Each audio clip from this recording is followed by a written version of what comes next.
ಸಿಂಹರಾಶಿ ನೌಕರರು ಮೇಲಧಿಕಾರಿಗಳಿಂದ ಹೊಗಳಿಕೆಯನ್ನು ನಿರೀಕ್ಷೆ ಮಾಡಬಹುದು. ನಮ್ಮ ಹಿರಿಯರು, ನಮ್ಮ ಮೇಲಧಿಕಾರಿಗಳು ನಾವು ಮಾಡಿದಂತಹ ಕೆಲಸವನ್ನು ಒಪ್ಪಿ ನಮ್ಮನ್ನು ಇವತ್ತು ಹೊಗಳ್ತಾರೆ ಅಂತ ಹೇಳಿ ಅಂದುಕೊಳ್ಳಬಹುದು. ಅದು ಸತ್ಯವೂ ಆಗತ್ತೆ ಅನ್ನುವಂಥದ್ದು.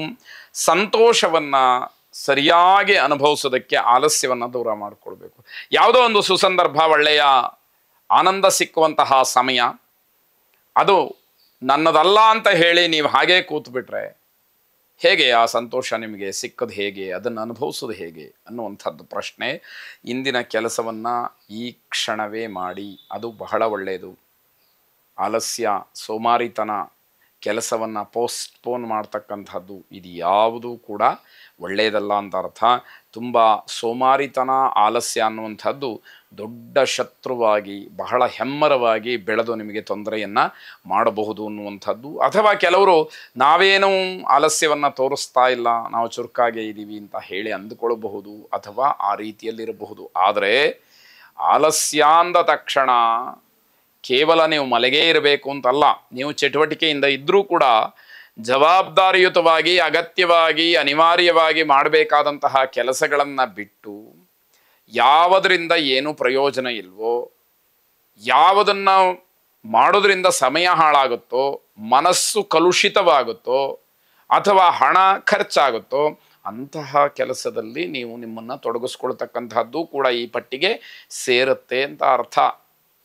ಜವಾಬ್ದಾರಿಯಿಂದ, ಕರ್ತವ್ಯ ನಿಷ್ಠೆಯಿಂದ ಮಾಡಬೇಕಾದಂತಹ ಕೆಲಸಕ್ಕೆ ಆದ್ಯತೆಯನ್ನು ಕೊಡಬೇಕು ಅನ್ನುವಂಥದ್ದಾಗತ್ತೆ. ನನ್ನ ಮಗ ಬಹಳ ಚುರುಕಾಗಿದ್ದಾನೆ, ಅವನಿಗೆ ಏನು ಸೋಮಾರಿತನ ಇಲ್ಲ ಅಂತ ಹೇಳಿ ನೀವು ಅಂದ್ಕೊಂಡು ಅವನು ಮಾಡಬೇಕಾದಂತಹ ಕೆಲಸವನ್ನು ಬಿಟ್ಟು ಬೆಳಗಿಂದ ಸಂಜೆವರೆಗೂ ಮೊಬೈಲ್ ಹಿಡ್ಕೊಂಡಿದ್ದರೆ ಪ್ರಯೋಜನ ಏನು? ಈ ರೀತಿಯಲ್ಲಿ ಆಲೋಚನೆಯನ್ನು ಮಾಡಬೇಕಾಗತ್ತೆ. ಅಂದುಕೊಂಡಂತಹ ಕೆಲಸವನ್ನು ಸಾಧನೆ ಮಾಡೋದಕ್ಕೆ ಒಳ್ಳೆಯ ದಿವಸ, ಆದರೆ ನಮ್ಮ ಪ್ರಯತ್ನವೂ ಇರಬೇಕಲ್ಲ. ನಾವು ಏನೂ ಪ್ರಯತ್ನವನ್ನೇ ಮಾಡದೇ ಇದ್ದರೆ ಹೇಗೆ ಸಾಧ್ಯ ಆಗತ್ತೆ? ನಾವೆಲ್ಲೋ ಹೋಗಬೇಕಾಗಿದೆ, ಬಸ್ ಬಂದು ನಿಂತಿದೆ, ಅಥವಾ ಕಾರ್ ಸಿದ್ಧವಾಗಿದೆ, ನಾವು ಅದರೊಳಗೆ ಹತ್ತು ಕೂತ್ಕೊಳ್ಬೇಕಲ್ಲ, ಆ ಪ್ರಯತ್ನವನ್ನಾದರೂ ಮಾಡಬೇಕಲ್ವೇ? ಆ ರೀತಿಯ ಪ್ರಯತ್ನಗಳಿಲ್ಲದೆ ಇದ್ದರೆ ಹಿನ್ನಡೆ ಆಗುತ್ತೆ ಅನ್ನುವಂಥದ್ದಕ್ಕೆ ಇದೆಲ್ಲ ಉದಾಹರಣೆ.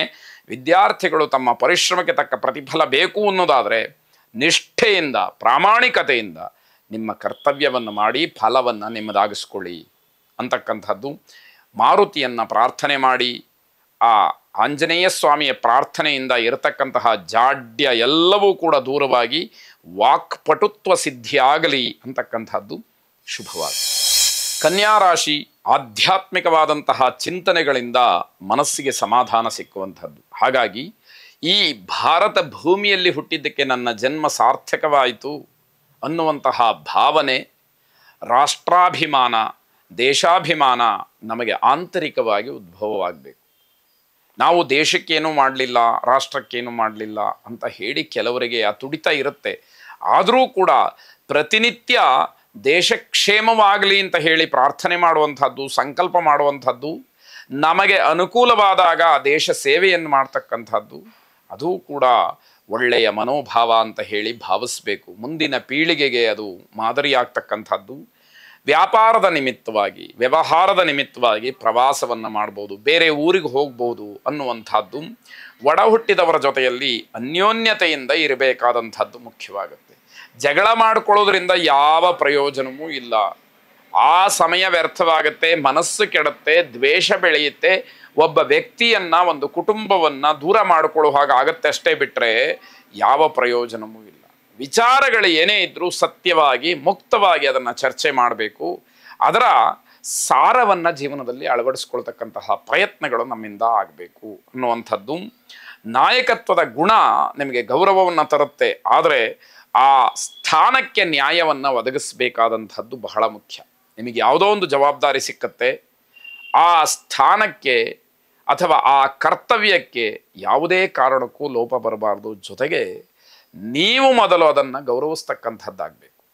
ಆಗ ಮಾತ್ರ ಆ ಸ್ಥಾನದ ನಿಜವಾದ ಬೆಲೆ ಬಹಳ ಉತ್ಕರ್ಷವಾಗಿ ಕಾಣತಕ್ಕಂಥದ್ದಾಗತ್ತೆ. ವೃತ್ತಿ, ನೌಕರಿ, ವಿದ್ಯಾಕ್ಷೇತ್ರ ಇದರಲ್ಲೆಲ್ಲ ಶ್ಲಾಘನೆ ಅಂತಕ್ಕಂಥದ್ದು ಸಿಕ್ಕತ್ತೆ. ನಾವು ಸರಿಯಾಗಿರಬೇಕು, ಇದ್ಯಾವುದರಲ್ಲೂ ಕೂಡ ಅವಮಾನ ಇಲ್ಲ.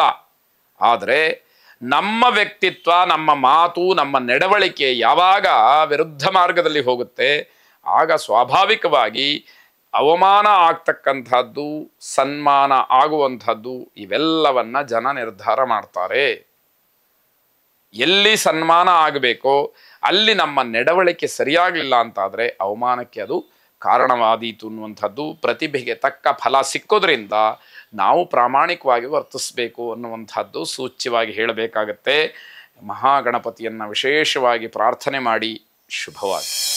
ತುಲಾರಾಶಿ ನಾಟಕ ರಂಗ, ಚಲನಚಿತ್ರ ಕ್ಷೇತ್ರ, ಇಲ್ಲಿ ಬಹಳ ಶ್ರಮದಿಂದ ಬಹಳ ದಿವಸಗಳಿಂದ ಪರಿಶ್ರಮ ಪಟ್ಟು ಸಾಧನೆಯನ್ನು ಮಾಡಿರ್ತಕ್ಕಂಥವ್ರಿಗೆ ತುಂಬ ಗೌರವ ಸಿಕ್ಕುವಂತಹ ದಿವಸ. ಮಾನಸಿಕವಾಗಿ ತುಂಬ ಒತ್ತಡ ಇರುತ್ತೆ. ಹಲವಾರು ವಿಚಾರಗಳು ಮನಸ್ಸಿನಲ್ಲಿ ಬಂದಾಗ ಆ ಒತ್ತಡಗಳು ತುಂಬ ಪರಿಣಾಮವನ್ನು ಬೀರ್ತಕ್ಕಂಥದ್ದಾಗುತ್ತೆ. ಮನೆಯ ಅಲಂಕಾರ, ಮನೆಯ ನವೀಕರಣ ಇತ್ಯಾದಿಗಳಿಗೆ ಹಣವನ್ನು ಖರ್ಚು ಮಾಡ್ತಕ್ಕಂಥದ್ದು.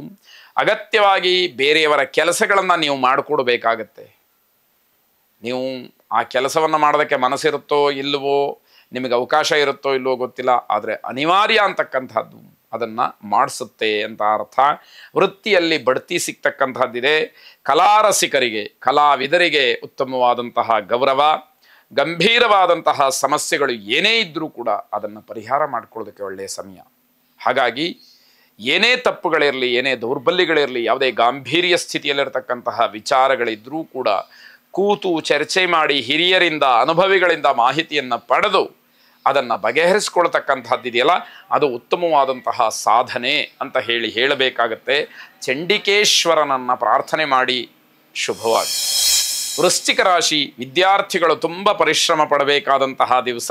ಜೊತೆಗೆ ಆರೋಗ್ಯದ ದೃಷ್ಟಿಯಿಂದ ವಿಚಾರ ಮಾಡ್ತಾ ಹೋದಾಗ ಬೆನ್ನು ನೋವು ಕಾಣಿಸ್ಕೊಳ್ಬಹುದು. ತಾತ್ಸಾರವನ್ನು ಮಾಡಬೇಡಿ ಅಂತ ಅರ್ಥ. ದೂರದೂರಿಗೆ ಪ್ರಯಾಣ ಮಾಡೋದೇನಾದರೂ ಇದ್ದರೆ ಅದನ್ನು ಮುಂದಕ್ಕೆ ಹಾಕುವಂಥದ್ದು, ಮುಂದೂಡುವಂಥದ್ದು ಅಥವಾ ಇವತ್ತಿನ ಪ್ರಯಾಣವನ್ನು ರದ್ದು ಮಾಡ್ತಕ್ಕಂಥದ್ದು ಬಹಳ ಒಳ್ಳೆಯದು. ಆರೋಗ್ಯದ ದೃಷ್ಟಿಯಿಂದ ಅದು ನಿಮಗೆ ಹಿತವಾದಂಥದ್ದು. ನಿಮ್ಮ ಹವ್ಯಾಸಕ್ಕೆ ಆದ್ಯತೆಯನ್ನು ನೀಡಿ. ಯಾವುದೋ ಒಂದು ವಿಷಯದಲ್ಲಿ ನಿಮಗೆ ನೈಪುಣ್ಯ ಇರುತ್ತೆ, ಅದನ್ನು ನೀವು ಸ್ವಲ್ಪ ಸರಿಪಡಿಸಿಕೊಂಡು ಅಥವಾ ಸಮಾಜಕ್ಕೆ ಹೇಗೆ ಅದನ್ನು ಪ್ರಚಾರ ಮಾಡಬಹುದು ಅನ್ನುವ ದೃಷ್ಟಿಯಲ್ಲಿ ಆಲೋಚನೆಯನ್ನು ಮಾಡಿ ಅದನ್ನು ಹೊರಗಿನ ಪ್ರಪಂಚಕ್ಕೆ ಪರಿಚಯವನ್ನು ಮಾಡಿಸ್ಕೊಡಿ ಅಂತಕ್ಕಂಥದ್ದು. ಅಜೀರ್ಣದ ಸಮಸ್ಯೆ ನಿಮಗೆ ತೊಂದರೆಯನ್ನು ಮಾಡುತ್ತೆ. ಪ್ರೇಯಸಿ ಮತ್ತು ಪ್ರಿಯಕರ ಇವರ ಮಧ್ಯದಲ್ಲಿ ನಂಬಿಕೆ ಇಲ್ಲದೆ ಇರತಕ್ಕಂಥದ್ದು ದೊಡ್ಡ ತೊಂದರೆಗೆ ಕಾರಣವಾಗುತ್ತೆ. ತುಂಬ ನಂಬಿಕೆಯನ್ನು ಇಟ್ಟು ವ್ಯವಹರಿಸಬೇಕಾದಂತಹ ದಿವಸ. ಇಡೀ ಪ್ರಪಂಚ ನಿಂತಿರೋದು ನಂಬಿಕೆ ಮೇಲೆ. ನಾವೆಲ್ಲಿ ನಂಬಿಕೆಯನ್ನು ಕಳ್ಕೊಳ್ತೀವೋ ಅಲ್ಲಿ ಗೌರವ ತನ್ನಿಂದ ತಾನೇ ಕಡಿಮೆ ಆಗ್ತಾ ಹೋಗುತ್ತೆ ಎನ್ನುವಂಥದ್ದು.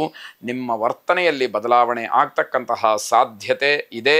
ಒಂದು ವೇಳೆ ಧನಾತ್ಮಕವಾಗಿ ಆ ಪರಿವರ್ತನೆಯನ್ನು ನೀವೇ ಬಲವಂತವಾಗಿ ಆದರೂ ಮಾಡಿಕೊಂಡ್ರೆ ಅದು ನಿಮಗೇ ಕ್ಷೇಮ ಅನ್ನುವಂಥದ್ದು. ಶಿವಾರಾಧನೆಯನ್ನು, ಶಿವಪ್ರಾರ್ಥನೆಯನ್ನು ಮಾಡಿ ಶುಭವಾಗಿ.